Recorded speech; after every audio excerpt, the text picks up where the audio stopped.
Bonjour à toi, aujourd'hui on se retrouve dans un cours que tu affectionnes tout particulièrement, qui est le cours d'embryologie.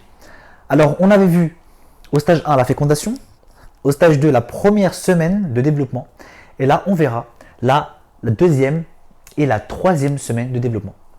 Donc j'ai divisé un peu ce cours d'introduction en deux parties, la deuxième semaine et la troisième semaine. Donc la première semaine, la deuxième et la troisième. Donc la deuxième semaine ici, il y a trois périodes que tu devras connaître. De J8 à J10, de J10 à J12 et de J11 à J14. Donc de J8 à J10, on a la formation de deux cavités. On a la cavité vitelline et la cavité amniotique. Tout cela sera illustré évidemment, soit via des images, soit je le dessinerai moi-même en cours. Donc des schémas. De J et bien sûr la mise en place du mésenchyme extra-embryonnaire. Donc ça de J8 à J10. De J10 à J12, c'est la circulation utéroplacentaire. Alors je t'invite à regarder ça, normalement on les a déjà vus dans le cours sur la première semaine de développement. Donc je t'invite à revoir ce cours. Et enfin, de J11 à J14, on aura le cellum extra-embryonnaire. Voilà.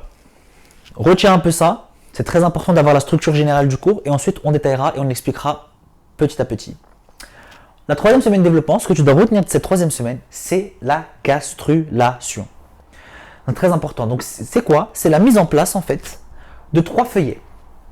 L'entoblaste, le mésoblaste, l'épiblaste. Donc l'épiblaste en premier, le méso pour moyen en deuxième et l'entoblaste en troisième. Comment se forme-t-il? Il se forme grâce à la migration des cellules de l'épiblaste, donc des cellules tout en haut, qui vont migrer en deux vagues, donc en deux temps.